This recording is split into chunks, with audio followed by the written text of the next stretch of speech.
qu'on voit, c'est que le nombre de personnes hospitalisées et aux soins intensifs se stabilise encore. Commence à faire quelques journées de suite.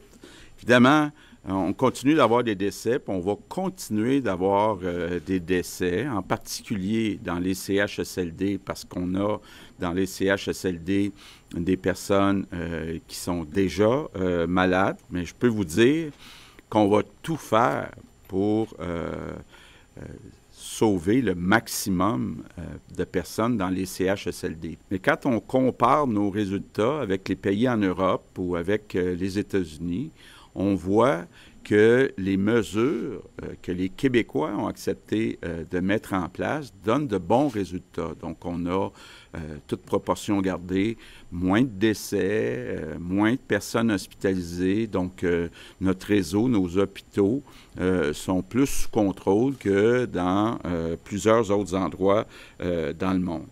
Ce qu'on voit aussi, puis on est prudent, c'est qu'on est en train d'atteindre le haut de la vague. Puis en plus, bien, la vague est moins haute qu'ailleurs, et moins haute même qu'on avait anticipé. Donc, ce sont des bonnes nouvelles.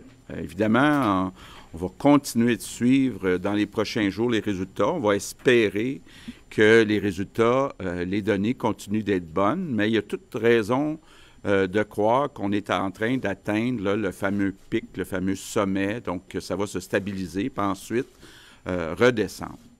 Bientôt, encore une fois, si tout se passe, bon, comme on le voit depuis quelques jours, on va pouvoir recommencer avec prudence à réouvrir l'économie, à retrouver une vie plus normale. On va le faire d'une façon intelligente.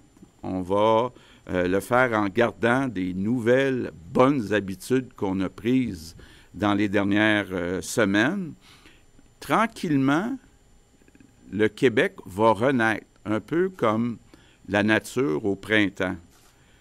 Et le Québec va renaître, mais on ne sera pas tout à fait pareil comme on était avant que ça arrive, cette crise. Et bien honnêtement, moi je pense qu'on va sortir grandi de cette épreuve. Plus unis, plus forts, et on va pouvoir, dans les prochains mois, les prochaines années, construire un Québec qui est encore plus prospère, qui est encore plus fier. Et ça, c'est peut-être le bon côté de la crise. Donc, c'est ça que je voulais vous dire aujourd'hui. Courage. L'espoir est là, on va y arriver, les beaux jours s'en viennent. Puis je termine en vous souhaitant tout le monde une belle fin de semaine de Pâques, chacun chez soi. Prenez bien soin de vous. Merci.